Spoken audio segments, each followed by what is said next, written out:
Oi pessoal, tudo bom com vocês? Vamos então finalizar aqui o curso de Programação Algoritmos 1 com esse último tópico de programação, de lógica de programação que diz respeito à manipulação, leitura e escrita de arquivos, que na verdade para esse tópico eu decidi falar um pouquinho do pacote Pandas do Python.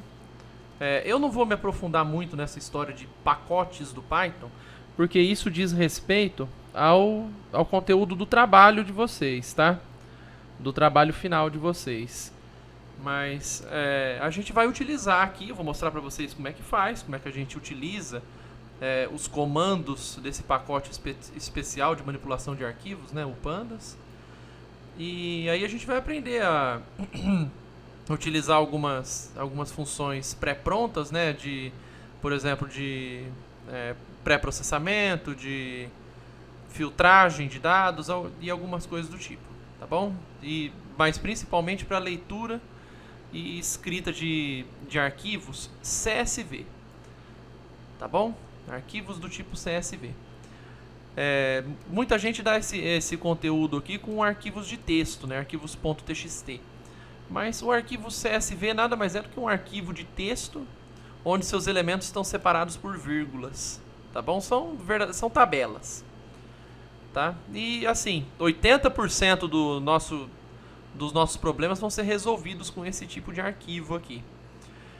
E por isso que os pacotes do Pandas, o pacote do Pandas é tão conhecido no Python. Muitas vezes quando a gente fala de Python, a gente já pensa na hora no Pandas, tá bom? Muito utilizado também para análise de dados. Tá certo? Então, aqui está o roteiro da nossa aula. Eu vou ensinar como que vocês montam um drive na nuvem, por exemplo, o Google Drive, com um pacote específico do Colab também. Como que a gente faz leitura desses arquivos na nuvem com o Pandas. E eu vou falar sobre uma estrutura de dados do Pandas, que no caso é o data frame. Tá bom? Que nada mais é do que uma tabelona com algumas funcionalidades. E por final, como que a gente escreve arquivos, né, com arquivo CSV com o Pandas. E assim, como eu falei para vocês, eu peguei o arquivo CSV aqui para a gente falar, mas vocês podem trocar o arquivo CSV por qualquer outro tipo de arquivo que o Pandas também lê. Tá bom? Pode colocar TXT, doc, .xls, pode colocar o JSON, XML, pode pôr o que for que o Pandas lê. Exceto, é claro, se for arquivo de áudio, vídeo e imagem, que aí você vai ter que caçar os pacotes específicos para esse tipo de arquivo.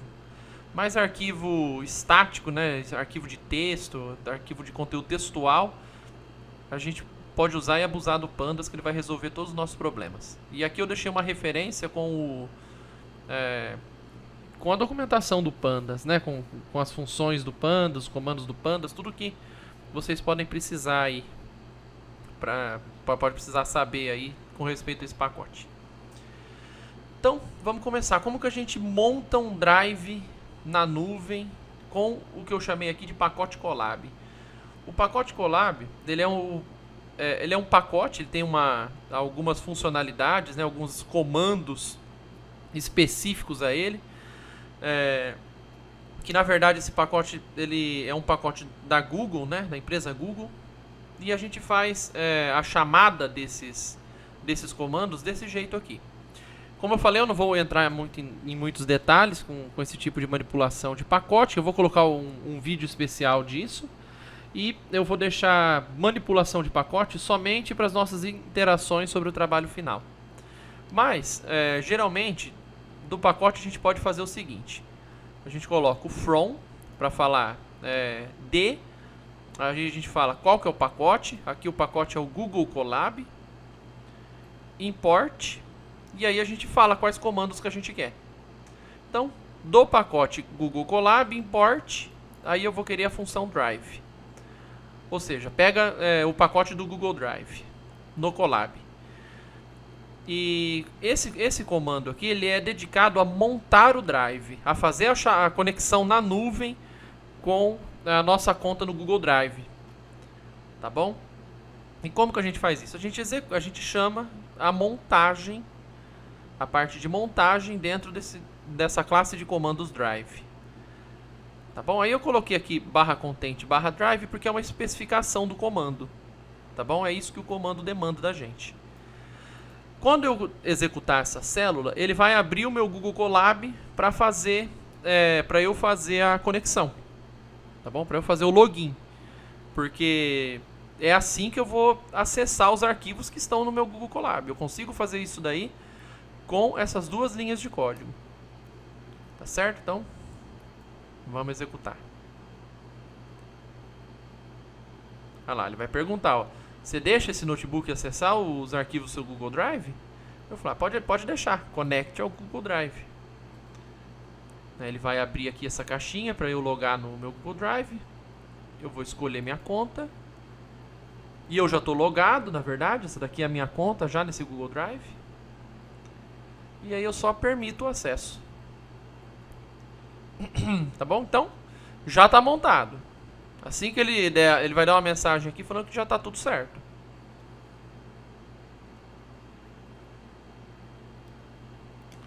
Vamos ver, às vezes demora um pouquinho mesmo, né? Olha lá. Montado, drive montado. E aí ele dá um endereço aqui, conteúdo do drive. Tá bom? Agora, uma coisa que a gente nunca mexeu no nosso Google Colab, aqui nessa IDE, é nessa pastinha aqui. Essa pastinha aqui está todos os nossos arquivos que a gente pode fazer as nossas manipulações. E como eu mandei ele montar o Drive, ele vai criar essa pastinha aqui, que é a minha pasta do Google Drive. Então, conforme eu abrir ela aqui, ó, Drive, meu Drive, eu tenho essas duas pastas no meu Google Drive, My Drive e Other Computers. Eu vou abrir a My Drive, que isso daqui geralmente é a nuvem. Tá bom? E aí na nuvem tem todas as pastas que tem na minha nuvem do Google Drive lá. Eu tenho, na verdade não só eu, né? Quem trabalha com o Google Colab tem essa pasta no Google Drive da sua conta do Google, a Colab Notebooks. E eu tenho certeza que tem, porque o Google Colab que cria essa pasta com os seus arquivos do Google Drive. É certeza que esse arquivo aqui, PA1-9 manipulação de arquivos.ipynb, ela tá lá. É certeza, olha lá. Inclusive esse aqui, ó. Tá bom? Então eu já tenho certeza que o meu Google Drive está conectado, porque ele apareceu nessa pastinha aqui, ó.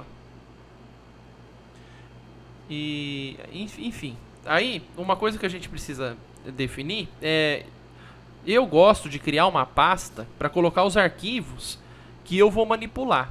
Então eu criei essa pasta aqui, arquivos, dentro da minha pasta Colab Notebook.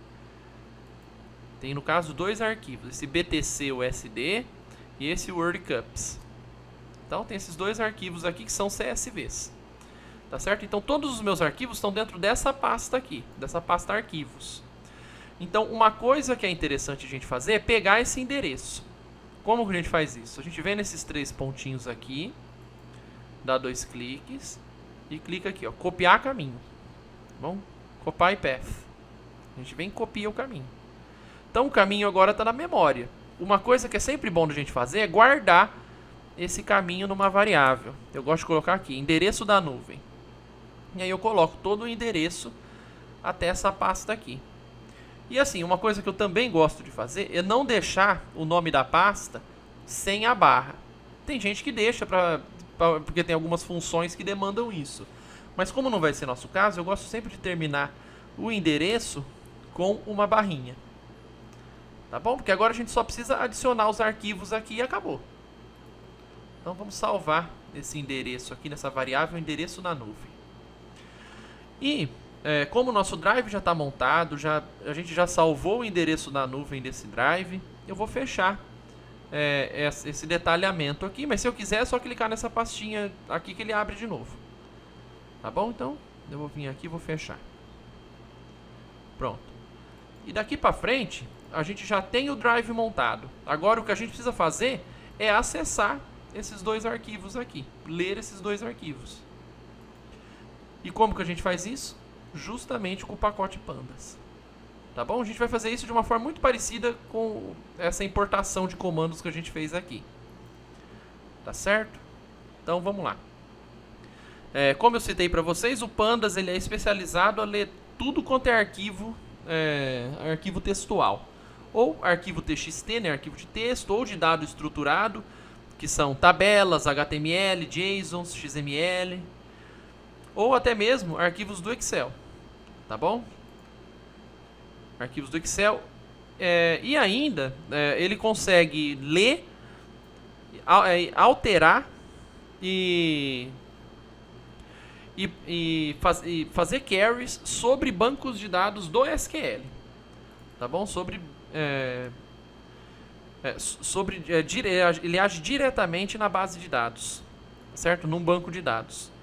Então o Pandas ele é muito bom para todo esse tipo de coisa aqui. Mas para facilitar, e também porque tudo isso é feito de forma análoga, a gente vai pegar justamente o arquivo comma separated, o arquivo do tipo comma separated, que é o CSV. Tá bom? Bom, então é assim, como que a gente carrega um arquivo CSV?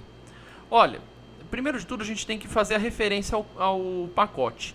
Aqui, como a gente usar somente um comando do Google Colab, a gente vai no Google Colab e importa diretamente esse comando.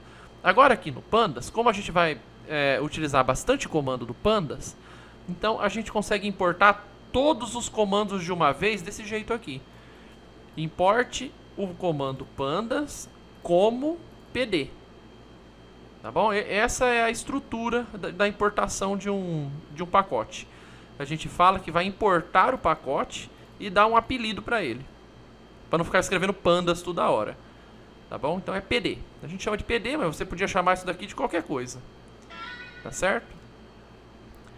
Então vamos lá. Eu coloquei aqui nome do arquivo btc.usd.csv. Eu tenho que colocar o nome exatamente do jeito que está lá. Vamos dar uma olhada. Qual arquivo que era? Era esse arquivo aqui, ó. btc-usd.csv. Eu vou tentar fazer a importação desse arquivo aqui. Tá certo? E como é que eu faço isso? Olha, o Pandas ele tem um comando que chama read CSV, ou seja, leia CSV. Ele simplesmente vai carregar o arquivo CSV que você der para ele. E como que você faz isso? Você fala para ele qual que é o endereço na nuvem desse arquivo e como que ele chama. Tá bom? Você soma esses dois conteúdos, ou escreve diretamente aqui, se vocês quiserem. E aí ele simplesmente vai carregar esse CSV, transformá-lo numa tabela e armazenar na variável que eu chamei aqui de df. Tá bom? Então essa é a ideia de leitura de arquivo na nuvem. É só isso. O Pandas ele tem uma função que faz exatamente isso daí. Ele pega o endereço do arquivo, o nome do arquivo e faz a leitura com essa função read CSV e joga nessa variável df. Tá bom? Então vamos mandar ele ler. Aqui. Então essa tabela aqui que ele leu, nesse arquivo CSV, eu pedi para ele, ele armazena numa variável. A gente vai falar mais sobre esse tipo de variável, essa tabela aqui. Mas essa tabela tem uns comandos muito interessantes. A gente consegue ver, por exemplo, quais são os nomes das colunas dessa tabela. Então, por exemplo, se eu colocar aqui tabela.colunas, a gente vai ver os nomes das colunas dessa tabela. Então, olha lá. Olha as colunas. Tem data, tem abertura, tem máxima, tem baixa, tem, bom, proximidade adjunta, volume, etc. Então, essas daqui são as datas, são as colunas dessa tabela. E com esse comando head, o head ele mostra o cabeçalho da tabela, que é, no caso, as 5 primeiras linhas. Tá bom? A gente vai ver com maiores detalhes esses comandos aqui, mas só para a gente dar uma olhada no que tem dentro da tabela. Eu não sei, por enquanto, quantas linhas tem essa tabela aqui, mas eu tô tendo uma visão, né? Um exemplo. A gente já consegue ver que na primeira coluna a gente tem datas, ó, 2021 3/11, 2021 3/12, 2021 3/13, Então isso daqui são datas. E nas demais a gente percebe claramente que a gente tem numeração. Aqui, por exemplo, 59.963.17, 9688, 58 mil uns quebrados, 54 mil uns quebrados e assim por diante. Até a última que ele dá, aparentemente aqui isso aqui é um código. Tá bom? Então, isso daqui é uma tabela. Você percebe, inclusive, que a gente consegue ter até uma certa interação com essa tabela, né? A gente consegue visualizar essa tabela aqui por meio do Google Colab. Bom, vamos fazer o seguinte, vamos levantar o outro arquivo, o WordCups. Você repara que ele também está lá, o wordcups.csv. Vamos fazer a leitura dele também. Como que a gente faz? Exatamente da mesma forma, a gente só atualiza o nome do arquivo. O endereço na nuvem vai ser o mesmo, a gente usa a função readCSV. E aí a gente vai usar esse comando head para ter 5 exemplos do que tem dentro dessa tabela WordCups. Então roda lá, vamos ver. Aqui. Então a gente tem uma tabela que chama ano, outra que chama país, outra que chama vencedor, outra que chama vice, terceiro, quarto, gols marcados, times qualificados, partidas jogadas e plateia ou audiência. Então nas 4 primeiras colunas a gente tem valores literais, pelo visto, né? Parece que tem coisa escrita. Nas 3 seguintes a gente tem números inteiros. E na última é possível que isso daqui também seja número. É número, né? Porque é o tanto de participantes que teve no respectivo ano da Copa. Então isso aqui também é um número. Tá certo? Então a gente tem aqui literalmente uma tabela. Tal como se a gente tivesse aberto isso daqui no Excel. Com a ressalva de que a gente pode... Bom, tudo bem que no Excel a gente também consegue conduzir algumas experiências matemáticas, né? Tem as formulinhas que a gente consegue rodar no Excel. Mas a gente vai conseguir... A ideia principal, né, de você levantar um arquivo em linguagem de programação é que você vai conseguir conduzir tarefas complexas sobre essa tabela aqui, né? Sobre esses arquivos. Tá, sei lá, você pode treinar uma rede neural para adivinhar quem que vai ser o próximo país da Copa que vai ganhar, por exemplo, de acordo com essa tabela. E esse é o tipo de coisa que não dá para você fazer no Excel, tá bom? Você consegue conduzir tarefas de otimização, de inteligência artificial, etc. Tá bom? Vocês vão ver que a gente vai conseguir, por exemplo, pegar todos os elementos das colunas desse arquivo, fazer filtragem sobre esses elementos, fazer visualizações específicas sobre esses elementos, todo esse tipo de coisa a gente vai conseguir. Tá bom? E com muita facilidade, inclusive. Tá, e aqui eu deixei só uma ressalva de que se a gente mandar printar, né? Se a gente mandar o interpretador printar essa tabela que a gente leu, a gente vai ter um resultado, né? Reparem que a gente perde a interação, né? Essa interação que a gente tinha aqui, a gente perdeu. Não tem mais, ó. Fica uma coisa estática. Tá bom? Por quê? Porque ele transforma a tabela numa string e aí ele manda ela na tela. Então ele perde a interação com o usuário. Só que quando a gente manda simplesmente o Google Colab apresentar na tela sem o comando print, né, a gente só deixa aqui o DF solto na linha, ele vai apresentar, né, a tabela inteira e mantendo a interação aqui. A gente pode até fazer umas... deixa eu tentar dar uma... Aqui. Ele coloca esse componente, né, que ele transforma isso daqui num data frame interativo. Então você consegue fazer algumas filtragens manuais, inclusive aqui, né? Olha lá, você consegue fazer filtragem sobre as suas colunas, índice, ano, país, vencedor, tudo esse tipo de coisa. Fazer busca sobre os campos. E você viu que a gente fez isso simplesmente subindo o arquivo aqui, né? Com a readCSV. A gente leu o CSV e a gente já consegue fazer algumas filtragens aqui de forma manual. A gente vai ver como é que a gente faz mais filtragens desse tipo aqui no código. Tá bom? Tá, beleza. Uma coisa também que a gente consegue fazer é quando a gente vai utilizar essa read CSV, a gente consegue nomear as colunas dessa tabela. Na verdade, gente, essa read CSV aqui, ela tem uma cacetada de argumentos, né? Uma cacetada de parâmetros que você pode especificar. Eu deixei essas especificações aí naquela referência, na referência que eu apresentei lá no começo da aula. Vocês podem abrir depois, dar uma olhada, tem um monte de coisa, tá? Mas para termos de facilitação, eu vou apresentar só alguns aqui para vocês.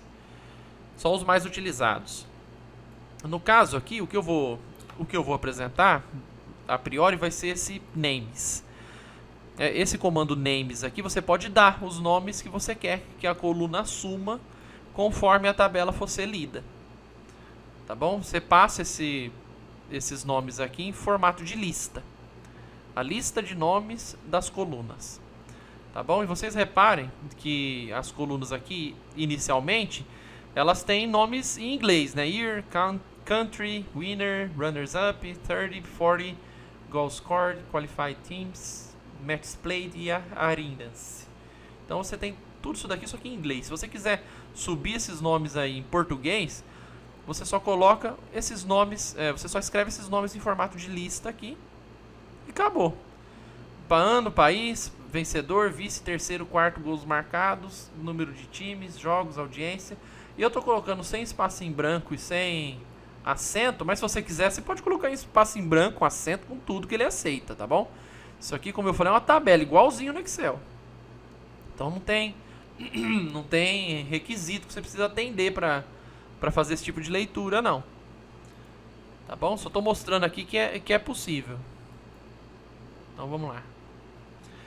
Tá vendo? Ele fez a leitura e apresentou. A apresentação aqui saiu assim, então. Ano, país, vencedor. Você repara que já foi trocado. Tá bom? Então vamos lá.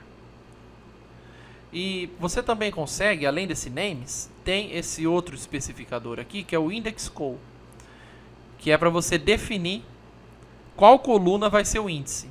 Se você não fala nada, ele vai criar uma coluna vazia aqui, com os índices de 0 até o total de linhas.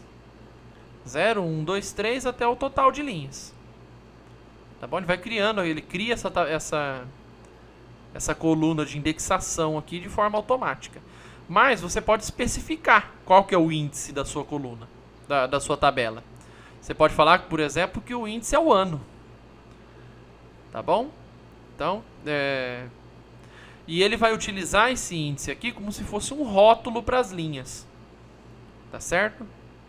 É como se for o índice de uma tabela é como se fosse uma coluna, mas ele tem algumas funcionalidades a mais. Tá certo? É como se fosse uma coluna de referência para a tabela.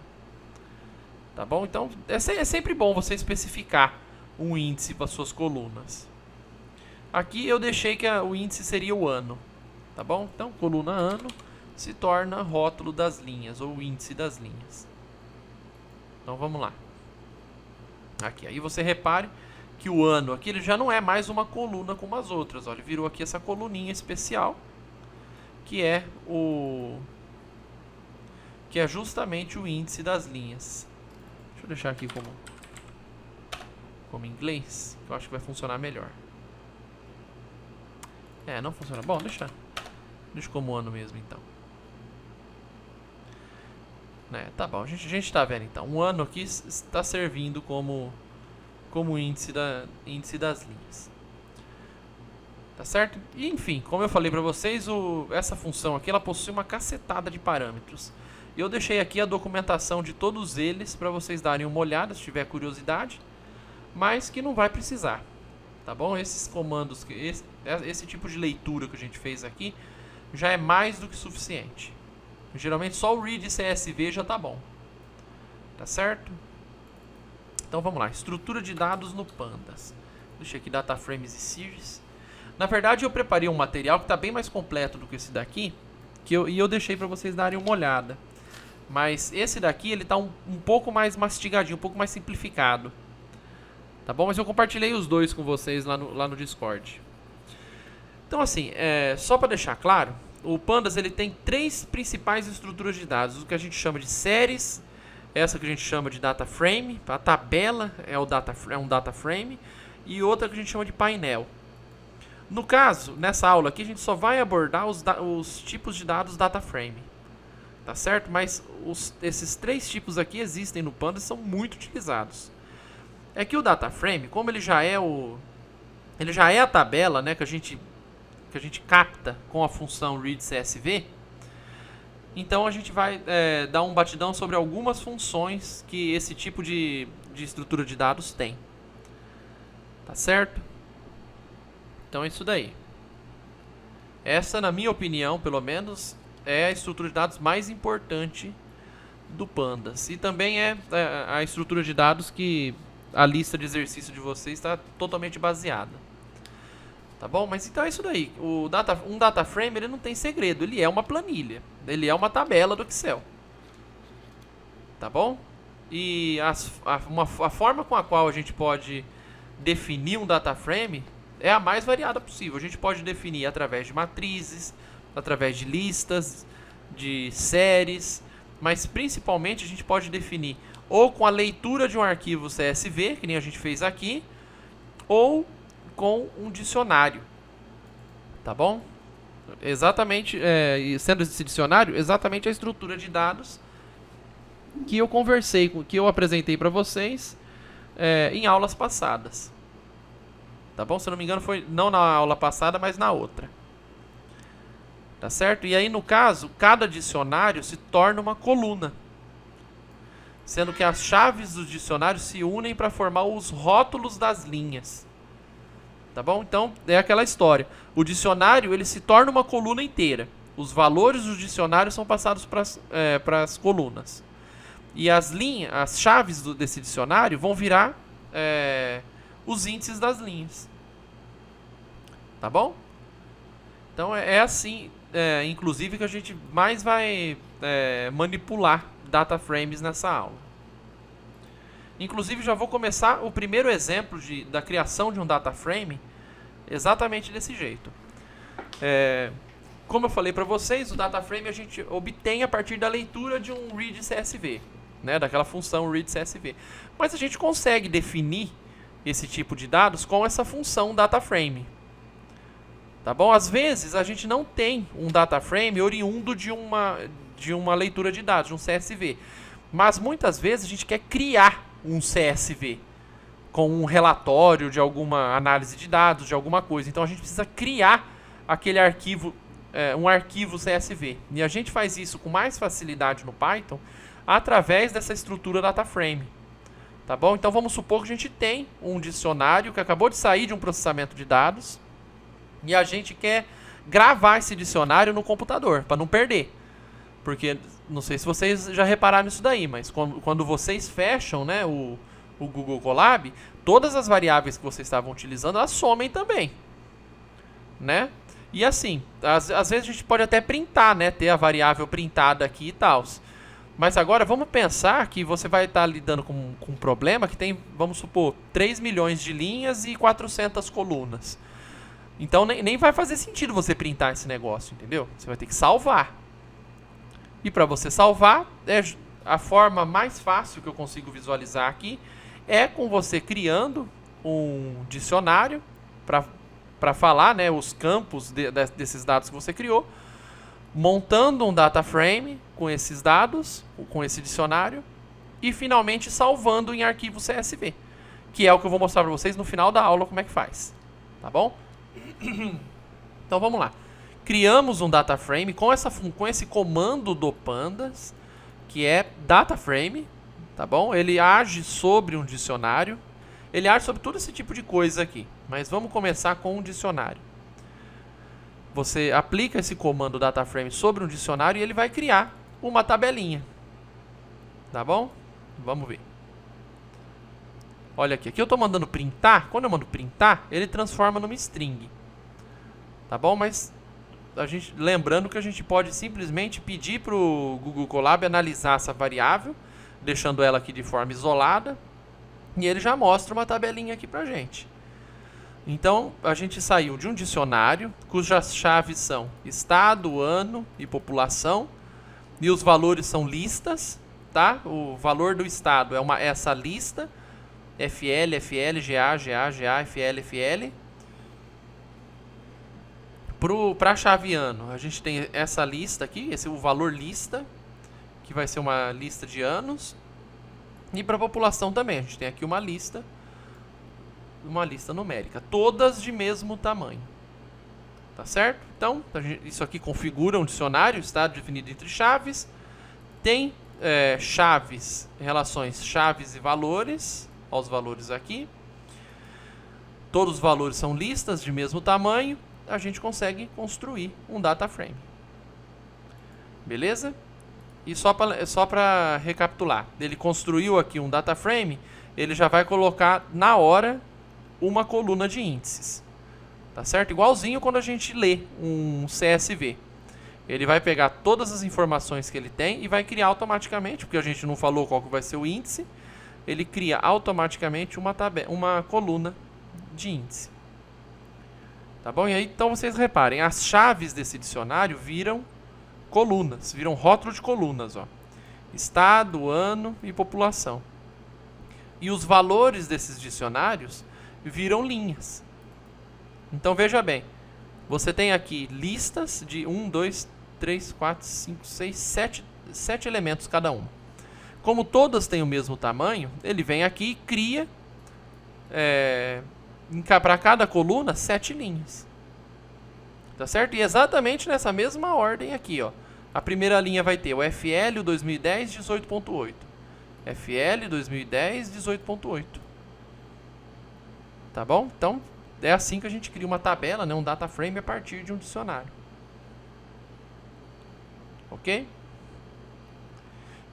E aqui agora, só para falar um pouco mais profundamente, para esse tipo de dado, né, para o tipo planilha, né, ou data frame, 2 métodos são muito úteis para analisar rapidamente a formulação de um data frame, né, que é o cabeçalho, head, e lembram da função type? A gente tem uma função específica e interna a tipos de planilha, que é o dtypes. Esse dtypes, ele calcula exatamente os tipos de dados que tem em cada coluna de um data frame. E o head, ele mostra as 5 primeiras linhas do data frame, para a gente ter uma ideia do que tem lá. Então vamos ver, ó. Vamos começar com o head. É um método, né? Então, assim como as funções, vocês lembram que os métodos e funções precisam ser definidos com abre e fecha parênteses? Então, o que isso quer dizer? Que o head, ele é um método. Tá bom? Então, ele é um método, só que como ele tem esse pontinho separando da variável dfd, ele é um método interno à variável do tipo data frame, a essa variável aqui. Então, quando eu executo esse comando, dfd.head, ele vai me dar um batidão contendo as 5 primeiras linhas dessa tabela dfd. Vai lá, repare que ela não está inteira, essa tabela. Ela vai até o índice 6 aqui. E aqui ele foi até o 4, ó, 0, 1, 2, 3, 4, as 5 primeiras linhas. E o dtypes, o que ele mostra? Ele mostra o tipo de cada coluna. Então ele vai lá, estado, bom, estado tem FL, FL, ele veio aqui, calculou e percebeu que é um objeto. São objetos. Geralmente quando são tipos literais, ele fala que é objeto. Ele veio aqui no ano e viu que só tem número. Então ele vai lá, ano, int 64. Ele veio aqui na coluna pop e tem 18.8, 19.1, etc. Então ele chegou aqui na pop, tem pseudo-reais de 64 bits. Tá bom? É isso que o dtypes faz. Então são 2 métodos aí muito importantes para tipos planilhas do Pandas.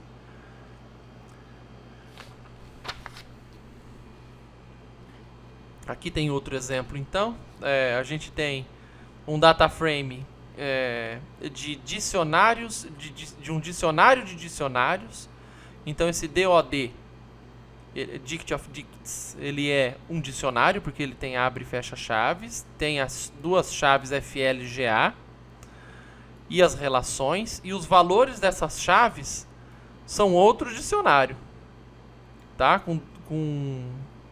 Sendo esse dicionário aqui tendo duas chaves, sendo a primeira 2010 e a segunda 2011, e os respectivos valores 18.1 e 19.1, e para esse GA tem outro dicionário.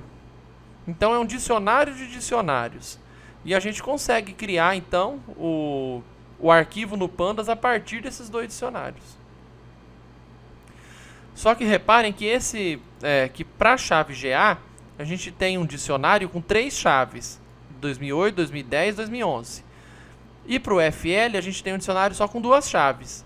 Fica faltando 2008. A gente só tem 2010 e 2011. Então, quando ele vai criar o data frame a partir desse dicionário, ele vai fazer o seguinte: ele vai pegar essas 2 chaves e vai transformar em colunas, tá? Que nem a gente conversou que o Pandas fazia. Ele vem aqui, vai ter uma coluna FL e outra GA. E aí nas linhas dessa coluna FL vai ter essa informação aqui. Só que nessa informação aqui é outro dicionário. Então ele vai pegar as chaves desse dicionário e transformar em linhas, como se fossem rótulos. E os valores, aí ele vai jogar nas colunas. Então vai ser 18.1 na primeira linha, 19.1 na segunda linha, mas na primeira coluna. Agora, para o tipo GA, ele vai ter um dicionário com 3 chaves, 2008, 2010, 2011. Então, 2008, 2010, 2011. Então vão ser 3 linhas para esse tipo GA. E ele vai preencher a segunda coluna com os valores dessas linhas. Então, 9.7, 9.7, 9.8. 9.7 para 2008, 9.7 para 2010, 9.8 para 2011. Então, 9.7 para 2010, 9.8 para 2011, 9.7 para 2008. E como não temos a informação do FL para o ano de 2008, ele vai colocar esse símbolo NaN, que quer dizer not a number, ou objeto faltante. Se a gente vier aqui e colocar essa informação, vamos supor, vamos dar um valor para 2008. Vai ser, sei lá, 133.5. Vamos colocar esse valor. Aí ele vai preencher. Olha lá, 133.5. Então, sempre que tiver faltando um rótulo, sempre que um dicionário tiver mais rótulo do que o outro, ele vai colocar valor faltante. Por exemplo, vamos apagar aqui o valor para o ano 2011. Então, ele vai vir aqui e vai colocar not a number. Para a coluna FL, para o ano 2011, ele não vai ter essa informação. Então, ele vai colocar NaN. Olha lá, ainda passou para baixo. Ó, 2011, not a number. Tá bom? Então, essa é a ideia aqui de criar um data frame a partir de dicionário de dicionários. Bom, então agora a gente vai ver como que a gente faz algumas manipulações e acessos às colunas desses data frames. Então vamos lá. Como que essas colunas podem ser acessadas? Olha, a forma mais fácil de acessar as colunas de um data frame é de uma forma muito parecida com a qual a gente acessava os valores dos dicionários. Vocês lembram como a gente fazia isso? Que a gente abria o colchetes e escrevia o nome da chave. Aqui vai ser de uma forma muito parecida. A gente vai pegar o data frame e acessar o nome da coluna desse data frame. Tá certo? Então vamos lá. Vamos criar aqui, né, a partir desse dicionário. Eu vou tentar usar esse dicionário no restante da aula. Então vamos pegar aqui esse dicionário D. Vamos criar o data frame a partir desse dicionário. Então a gente tem aqui o dicionário. A gente tem aqui o data frame. Vamos dar uma olhada no rótulo das colunas desse data frame. Então df_d.columns. Isso aqui vai imprimir o nome das colunas desse data frame. Vamos fazer uma separação. E aí a gente vai acessar a coluna pop inteira. Como que a gente faz isso? A gente vem aqui e coloca dfd e acessa o índice, né, ou a chave ou a coluna pop desse data frame aqui, através dos colchetes. Tá certo? Uma outra forma de se fazer, mas que eu não aconselho, é colocar ponto e aí o valor, o nome da chave da coluna. Tá bom? Só que eu não aconselho fazer isso, porque se essa coluna tiver acento, tiver espaço em branco, enfim, começar com número, isso daqui não vai dar certo, vai dar problema. Tá bom? Então isso daqui não é muito recomendado. Existe muita limitação para esse tipo de coisa. Agora, acessar desse jeito aqui, com abre e fecha colchetes, é a melhor forma, porque isso daqui vai dar certo sempre. E também a gente consegue acessar conjuntos de colunas. Não precisa acessar uma por vez. Se a gente passar uma lista de colunas que a gente quer acessar com respeito a esse data frame, a um data frame específico, a gente pode, que também vai dar certo. Então aqui, se a gente quiser acessar a coluna pop e year, é só a gente passar a lista com pop e year. Tá bom? Então vamos lá. Então a primeira, a gente apresenta o rótulo das colunas. Então tá aqui. State, year e pop. Essas são as colunas. Depois, se a gente quiser acessar a coluna pop, é só DFD e entre colchetes pop. Então tá aqui, a coluna pop. Ele apresenta desse jeito, ele cria outro data frame para apresentar. Na verdade, ele cria uma série para apresentar, tá bom? Mas vamos focar que isso daqui vai ser um tipo bem semelhante com o que a gente já está lidando, que é o data frame. Então, no índice 0, o valor de pop é 18.8. No índice 1, o valor de pop é 19.1 e assim por diante. O mesmo vale para a coluna ano, né, year. Na primeira linha é 2010, na segunda linha é 2011 e assim por diante.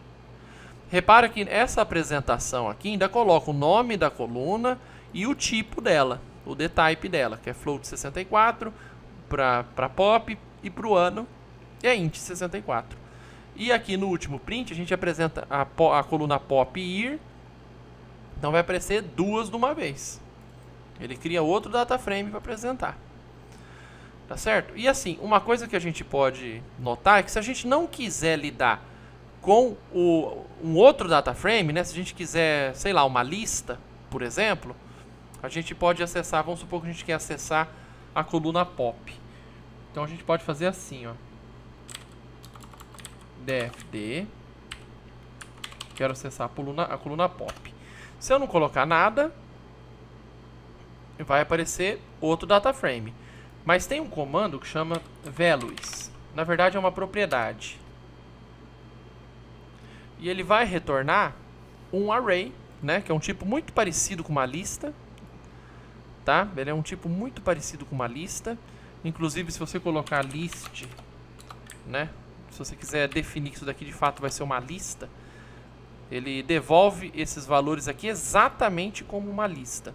É que eu não acho que isso seja necessário, porque os arrays, eles são basicamente listas. Tá certo? É praticamente a mesma coisa do que a gente já fez com listas. Tá? A gente consegue acessar, inclusive, se a gente armazenar isso daqui numa variável, chamar de valores.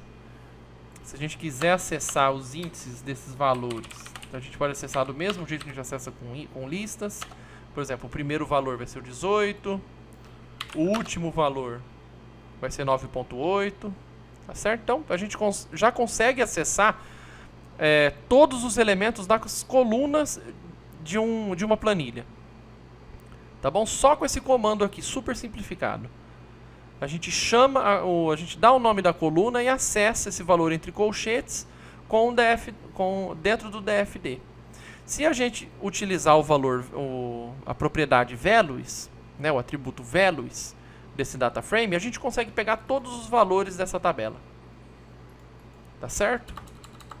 Olha lá. Tá aí, ó, todos os valores dessa tabela. Dessa coluna, desculpe. Então, nessa parte da aula aqui, a gente já conseguiu acessar valores nas colunas dessas planilhas. Tá bom? Se você quisesse fazer alguma, vamos supor, calcular a média desses valores aqui, você já consegue. Se você quiser calcular a soma desses valores aqui, você já consegue. Definir qual que é o maior valor da população, você já consegue, o menor. Tá bom? Então, você já consegue fazer processamento sobre as colunas de uma planilha ou de um arquivo lido. Tá bom? Na verdade, aquele arquivo do começo da aula, esse BTC USD, isso daqui é o valor que o Bitcoin assumiu desde o começo do ano até hoje. Então, se você quiser calcular o maior valor de suas altas, bastar você pegar a coluna referente a esse height aqui, que são os valores das altas do Bitcoin, você conseguiria ver qual que é o maior valor que o Bitcoin assumiu. Ou se você quiser saber qual que é o menor valor das baixas, você também podia ver qual que era o menor valor aqui que o Bitcoin assumiu desde o começo do ano. Ou se você quiser saber qual que foi o valor médio de um Bitcoin no decorrer do ano, é só você vir aqui e calcular a média dos valores abertos, por exemplo. Tá certo? Então vocês já conseguem fazer manipulações de arquivos e de dados, envolvendo dados do mundo real, inclusive. Tá bom? É só transformar as colunas em listas e fazer os devidos processamentos. Tá bom? Então vamos continuar aqui para a gente ver mais algumas manipulações interessantes com data frame.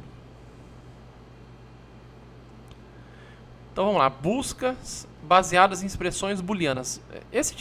Para esse tipo de busca, não só em data frame, mas se vocês forem pesquisar alguma coisa sobre banco de dados, vocês vão ver que esse tipo de procura, né, nos dados, de filtragem nos dados, a gente chama de query.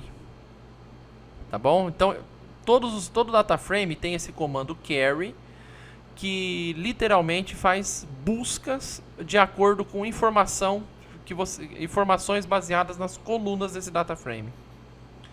Tá? Então a gente vai chamar esse comando query a partir de um data frame e vai dar uma restrição para esse comando. Ele vai trabalhar em cima de restrição das colunas. Beleza? Então vamos lá. A gente tem aqui o mesmo dicionário, cujas chaves são state, year e pop. A gente vai criar o data frame sobre esse dicionário.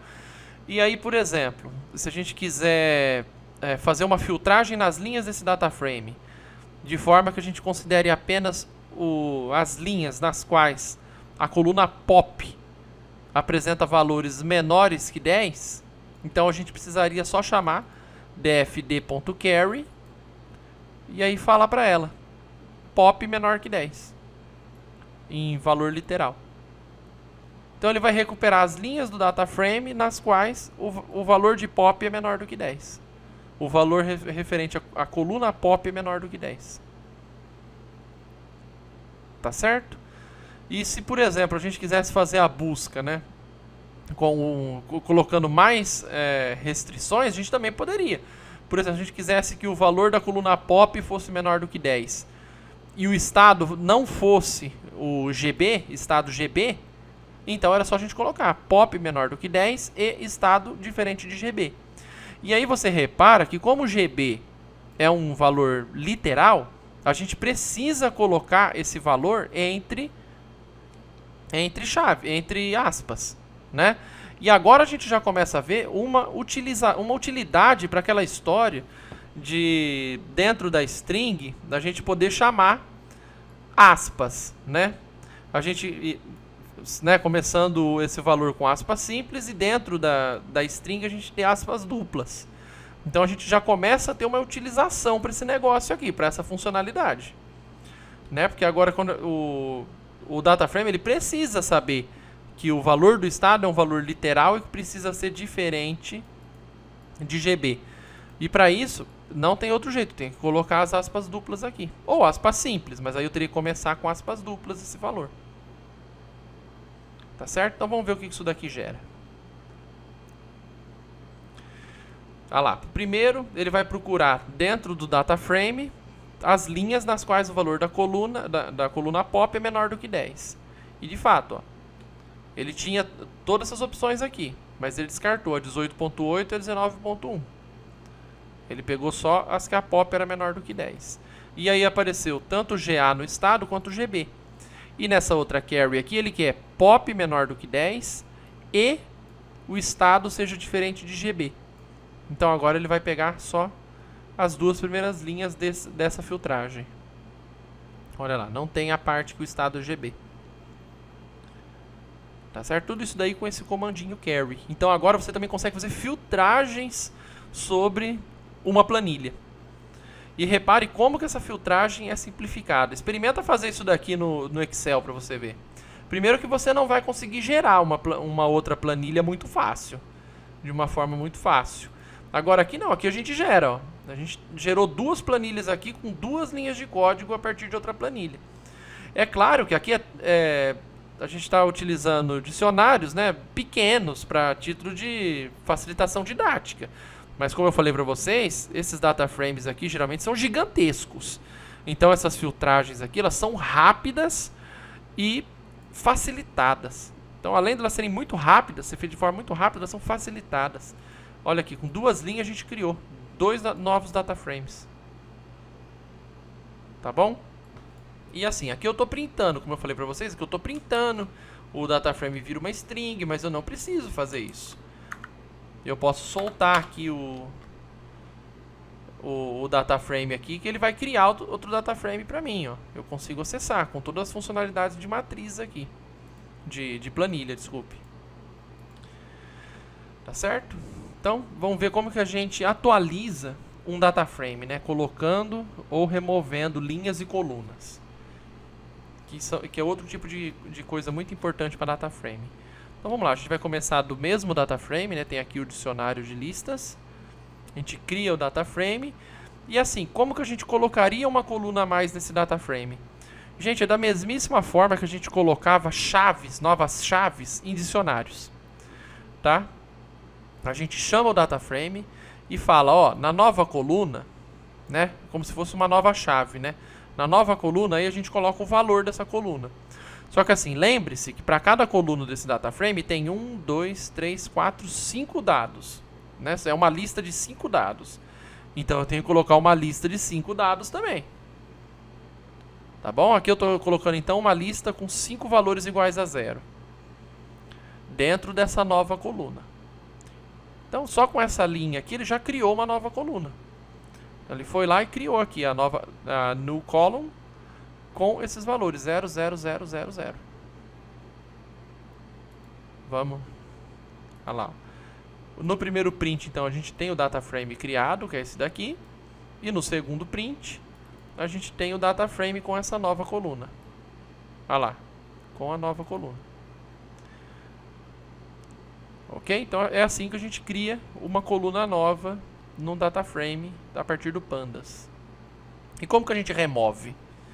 Bom, remoção de coluna, gente, eu aconselho fortemente que vocês façam com o comando drop. Tá bom? Com a história de dropar colunas, né? A única diferença aqui é que vocês precisam dar o eixo que vocês vão fazer o drop. Se vai ser sendo que o eixo 1 ele delimita a coluna e o eixo 0 ele delimita a linha. Tá certo? Então, se você quiser deletar uma coluna, você vem aqui, dá o nome da coluna e fala que ela é uma coluna. Então, eixo 1. Se você quiser deletar uma linha, você vem aqui e dá o índice dessa linha, por exemplo, 0, 1, 2, 3, 4, e aí fala que ela é uma linha. Tá bom? Que o eixo é 0. E eu aconselho muito que vocês usem esse tipo de artifício para fazer para deletar esse tipo de coisa. Tem o del também, que nem a gente usava para dicionário, mas eu não recomendo, já vou falar por quê. E um outro requisito dessa função drop é que que você delimite as colunas e índices de forma de lista, mesmo que seja um elemento só. Tá bom? Porque pode acontecer que você queira deletar várias colunas de uma vez ou várias linhas de uma vez. Por isso que essa informação aqui é dada por listas, tá bom? Você tem que colocar entre colchetes. Tá certo? Então o nome das colunas e os índices das linhas você tem que colocar entre colchetes, mesmo que seja um só. Tá certo? Senão não vai funcionar. Então vamos ver, ó. Aqui a gente adicionou essa nova coluna e aqui a gente vai dropar. A gente vai remover essa nova coluna. Olha lá, tá removido. Vamos supor agora que a gente queira remover a linha 4. A gente vem aqui, coloca 4, eixo 0. Tá removido. Tá bom? Se você quiser, vamos remover a linha 1. Remove lá. Vai ser CFL 2011 19.1. Tá removido. Vamos remover agora a coluna IR. Então, eixo 1. E aqui você tem que colocar o nome da coluna. Olha lá, tá removido. Tá certo? Então, essa é a forma mais segura de se fazer isso. Tem essa forma aqui também, que é utilizando o comando del, de deletar. Só que o comando del ele tem esse problema aqui, ó. Vamos deletar a coluna estado. Deleta lá. Ele vai deletar, ó. Se a gente mandar ele printar, você vai ver que já não tem mais a coluna estado, ó. Sobrou só a pop. Se a gente mandar ele deletar de novo, ele vai dar pau, porque a coluna estado não tá mais lá. Tá bom? Então o del ele tem esse problema, ele apaga, ele remove mesmo, não tem conversa. Aqui o drop, ele faz o seguinte, ele remove, mas ele joga numa variável nova o resultado dessa remoção. Como a variável que eu estou armazenando esse valor é a mesma que está o data frame, então eu na verdade estou atualizando o data frame. Mas se eu não quisesse fazer isso, se eu quisesse colocar em outra variável, vamos supor DFE, eu não modificaria o meu data frame. Então isso não resultaria em nenhum erro. Vamos fazer o teste aqui. Cria de novo o data frame. Tenho aqui essa null column. Vamos remover, vamos apresentar aqui a atualização. E na sequência vamos apresentar, ou melhor, vamos apresentar o DFD e a atualização. Então repara aqui, ele vai fazer uma dropagem da coluna new column. É coluna mesmo, porque eu coloquei eixo igual a 1. Só que esse valor ele vai atualizar e vai jogar no DFE. O DFD não vai mudar. Então repare. Olha lá, o DFD não mudou. Tá aqui, nova coluna. Já o DFE, ele é o DFD, só que sem essa coluna no column, com essa coluna dropada. Então tá aqui o DFE. E eu aconselho que vocês sempre façam esse tipo de coisa. Eu não aconselho que vocês modifiquem a fonte original dos dados. Porque senão, se for um arquivo muito grande, você vai ter que fazer a leitura dele de novo. Isso pode demorar. Tá bom? Então não é uma prática muito boa você ficar atualizando os dados que você fez a leitura. Tá certo?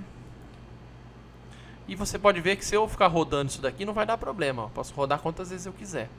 Agora, se eu deletar, né? Deletei o DFD state. Você vai ver que ele está aqui, ó. Essa tabela, essa primeira tabela aqui, só que sem a coluna state. Se eu tentar deletar de novo, vai dar pau. Então, além desse del funcionar diretamente na tabela de dados, ela ainda pode gerar esse tipo de problema aqui. Que ela remove, se você tentar remover de novo, ela vai bugar. Tá certo? Então, vamos passar para essa próxima seção aqui, manipulando e acessando linhas. Opa, apertei sem querer. Que apresenta 3 comandos que são muito importantes também para data frame, mas que na verdade são muito parecidos com os subcomandos do comando carry. Tá bom? Então, quais são esses comandos? É o iloc para localizar linhas e o lock para localizar colunas. Gente, esse lock ele é praticamente idêntico ao carry, tá? O comando carry. Ele, na verdade, ele cria máscaras booleanas a partir de buscas conduzidas sobre os valores das colunas de um data frame. Então, ele também vai fazer busca nas colunas de um data frame para fazer filtragem. Já o iloc, ele vai retornar linhas do data frame. Tá bom? Você dá o índice da linha, o número da linha, e ele vai devolver essa linha. Tá certo? E finalmente o setIndex, ele vai definir uma das colunas como índice.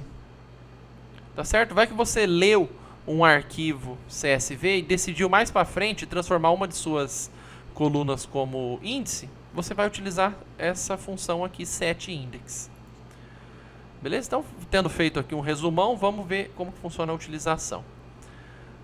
O DataFrame vai ser exatamente o mesmo, tá? Vai ser um DataFrame criado sobre aquele mesmo dicionário. Deixa eu até alinhar as chaves aqui. Então vai ser um DataFrame criado sobre o mesmo dicionário que a gente já vem mexendo. E aí vamos supor, como que o iloc funciona? Ele vai falar, ó, qual que é o índice da linha que você quer ver? Então ele vai chamar o DataFrame e aí a gente coloca iloc e o índice da linha. Então vamos ver qual que é o DataFrame. O DataFrame é esse aqui. É aquele que a gente já está acostumado. Vamos supor que a gente quer ver o que tem nessa segunda linha. A gente basta colocar aqui dfa.iloc2. E aí, acessando a linha de índice 2, ele vai mostrar pra gente aqui, ó. Eu mandei printar, né? Ele vai mostrar, olha, na linha 2 tem como estado GA, como ano 2008, como população 9.7. Ele coloca como name 2, porque é a linha de índice 2. É a linha 2, é essa linha aqui. Tá certo? E o tipo dessa linha aqui é um objeto, porque tem de tudo. Tem tipo literal, tem número inteiro, tem número real, então aqui tem de tudo. Tá certo? E assim, a gente pode aplicar recortes sobre esse loc, tá? A gente consegue aplicar recortes. Do mesmo jeito que a gente fazia com listas, que a gente fazia com strings, a gente agora consegue fazer também com planilhas. Então a gente pode pegar várias linhas, não uma só. Vamos supor que a gente quer pegar da linha 2 até a linha 4, só que sem contar a 4. Então, a gente basta vir aqui e falar iloc, né, no DFA, de 2 a 4. E a gente também consegue falar quais colunas que a gente quer ver. Basta colocar uma vírgula e falar quais colunas. E aí a gente aplica um recorte sobre as colunas também. Olha, da coluna de 1 para frente. Então a 0 a gente não quer. Tá? Então a gente vai vir aqui, ó. Do 2 ao 4 vai ser o 2 e o 3. Então 2 e 3. E para as colunas, da 1 para frente, então vai ser todas menos a primeira coluna, que vai ser o state. Então vai ser só ano e população. E as linhas vai ser 2 e 3. Então 2 e 3. Tá? É assim que funciona recorte com esse loc aqui. Então, resumindo, sempre que a gente tem um iloc, a gente consegue fazer recortes nas linhas de um DataFrame. Entretanto, atente-se que esses valores aqui precisam ser inteiros, tá bom? Eles vão atuar sobre a indexação das linhas do DataFrame, tá certo? Se esses valores não serem necessariamente inteiros, ou que a gente vai fazer avaliações sobre as colunas de um DataFrame, então a gente vai ter que utilizar o comando loc de localização, tá certo? Para isso, eu vou setar como índice do meu DataFrame a coluna estado, né, state. E assim, lembrando que assim como no comando drop, se eu não armazenar no meu próprio DFA o resultado dessa configuração, ele não vai atualizar o valor do DFA, tá bom? Porque ele seta o índice e retorna esse DataFrame para algum lugar, para alguma variável. Então eu preciso falar que essa variável é o meu próprio DFA. Tá bom? Senão ele não vai atualizar. Então, opa, aconteceu algum errinho aqui. Vai lá, roda de novo. Aí, precisava só atualizar. Pronto, ó, temos aqui, ó. Você está vendo que agora a coluna state ficou de uma cor diferente, ó, despinta de negrito. Olha aqui. Porque agora a minha coluna state é o meu índice. E assim, o bom de ser um índice é que a gente pode fazer algumas chamadas especiais sobre essa coluna utilizando o loc. Tá certo? O loc pode atuar diretamente sobre essa coluna. Beleza, como assim? Olha, a gente pode fazer o seguinte. Lembrando que esse valor aqui, ele não é mais um inteiro, tá? E a gente não vai mais fazer referência ao índice da linha no sentido da ordem da linha, 0, 1, 2, 3, 4. A A gente vai fazer agora as modificações, né, de acordo com a indexação dessa coluna aqui, a indexação das linhas. Ou seja, isso aqui vai virar uma rotulação. Tanto é que você vê que tem linhas com rótulo repetido, ó. FL, FL, GA, GA. Tá certo? Nesse caso, a gente tem que utilizar a lock. Tá? Então vamos supor, acessando a linha com rótulo FL. Se a gente quiser ver as linhas que tem esse rótulo FL, esse índice FL, a gente tem que chamar a lock e falar, ó, eu quero a lock FL. Beleza? Repare que se a gente chamar FL diretamente no DFA, né, colocar, abre e fecha colchetes, colocar FL direto na DFA, ele vai procurar nas colunas, mas na coluna não tem FL. Como a gente quer fazer a procura sobre as linhas, então a gente tem que colocar esse lock. Beleza? Então tá bom. Inclusive a gente pode fazer isso com conjuntos de valores para indexação. Por exemplo, se eu quisesse pegar as FLs e a GB, então eu podia passar esses valores em lista. FL e GB. E ainda a gente pode fazer recortes. E recortes no sentido de onde começa um e termina o outro. Tá? Não precisa, você repara que isso aqui não é numérico, né? FL e GB não é numérico. Então eu posso falar, ó, procura lá no lock de FL até GB. Então ele vai percorrer todas as linhas aqui, ó, FL até GB, incluindo o GB, diferente do que costuma acontecer nos recortes numéricos, né? Que o recorte numérico não inclui o último. Nesse caso aqui inclui. Para esse tipo de recorte aqui do lock inclui o último. E eu ainda posso falar, olha, pega lá a coluna pop. Nem precisa ser todas as colunas, posso até falar. Se eu não quisesse colocar nada, já estava bom isso daqui. Mas eu vou colocar, vamos ver somente a coluna pop disso daqui. Só a coluna pop. Então vamos lá. Olha aqui no primeiro, a gente tem o nosso DFA. No segundo print, a gente tem o DFA com respeito às linhas cujos índices são FL. Então, só as que são FL. No terceiro, as linhas cujos índices são ou FL ou GB. Então, ou FL ou GB. E na última, eu quero as linhas que vão de FL até GB, ou seja, todas, incluindo a coluna pop. Somente a coluna pop. Então, todas as linhas e a coluna é pop. Vamos falar que a gente quer que seja só até o GA, para ele jogar esse GB fora. Então, GA. Olha lá, foi só o GA, ele jogou o GB fora. E se eu não colocasse nenhuma restrição de coluna, ele ia mostrar todo mundo. Olha lá, o ano e a população. Certo? E assim, só para deixar claro que o lock, ele funciona igualzinho a carry. Tá? Ele aceita expressões booleanas. Então, a gente pode fazer o seguinte. Vamos supor que a gente queira... Vou até tirar do print aqui para a gente ver mais facilitado. Que a gente queira conduzir uma rotina lock sobre o DFA. E aí, a gente, na indexação, a gente coloca assim, tal que a DFA de pop, ou seja, os valores da coluna pop, sejam maiores ou iguais a 10. Tá bom? Então, é quase um comprehension de carries, né? É quase um comprehension de carries. Ele atua diretamente no data frame a partir de expressões booleanas. Certo? Então, você pode passar expressões booleanas dentro do lock também. E assim, só para deixar claro, o Python, ele aceita um apelido para esse tipo de expressão, que aí você não precisa nem colocar o lock. Você só coloca DFA, tal que DFA de pop seja maior ou igual a 10. Então, as linhas de DFA, tais que os valores da coluna pop sejam maiores ou iguais a 10. Olha lá, o resultado é exatamente o mesmo. Tá bom? Então tá aí. E agora, só para finalizar esse assunto, a gente vai ver como que a gente ordena um data frame. Tá? Porque geralmente o data frame ele é apresentado seguindo a ordem de sua declaração, né?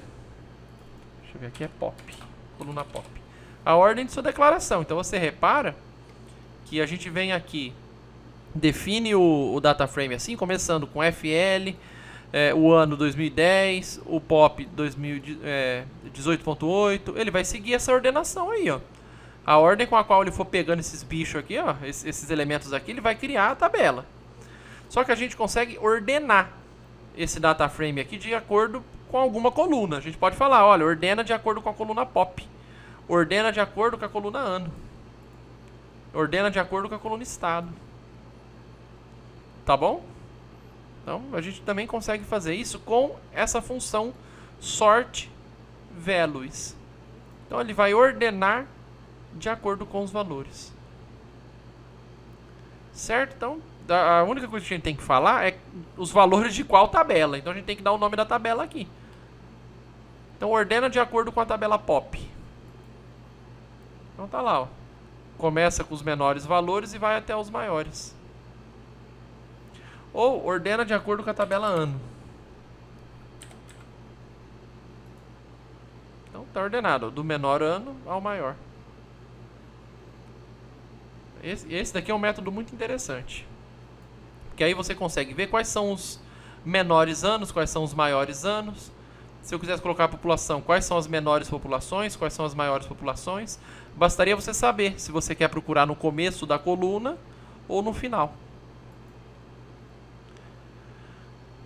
Tá certo? Fazendo isso simplesmente com os valores. Tá certo? Basta a gente agir sobre os valores, porque a gente precisa lembrar que um data frame, ele nada mais vai, ele vai ser definido apenas por valores e colunas, índices, colunas e valores. Então a gente consegue recuperar os valores, inclusive do data frame inteiro. Tá bom? Aqui no caso ele, se eu tentar pegar os valores do data frame inteiro, ele vai devolver aqui uma matriz. Mas só lembrando que o interessante é recuperar os valores das colunas de um data frame, tá? Ou de uma ou mais de uma coluna, para a gente fazer os processamentos sobre essas colunas. Geralmente não é muito interessante fazer a recuperação, né, de todos os valores de um data frame. Mas vocês reparem que esse atributo values aqui, ele funciona para várias definições, para várias partes do data frame. Ou o data frame como um todo, ou a linha do data frame, ou a coluna do data frame. Certo? E só para finalizar esse assunto, vou deixar aqui dois métodos, né, muito interessantes também, que a gente pode utilizar para data frame, que é o unique e o value counts. O unique, no caso, é uma palavra reservada que vocês vão encontrar em outras linguagens de programação também, como o MATLAB, em algumas bibliotecas do JavaScript. Essa palavra aí, ela faz referência aos valores únicos de uma coluna ou linha, certo? Ou seja, os valores que, desconsiderando suas repetições. Quais são todos os valores desconsiderando repetições? Ou seja, se tem um valor que repete várias vezes, pega somente um caso dele. Tá? E o value counts, ele justamente vai contabilizar quantas vezes cada valor aparece numa linha ou numa coluna. Certo? Então, vamos ver como é que a gente usa. Vamos definir aqui um data frame com aquele dicionário que a gente está mexendo desde o começo da aula. Vamos visualizar esse data frame. E aqui, como que a gente calcula os valores únicos das colunas desse data frame?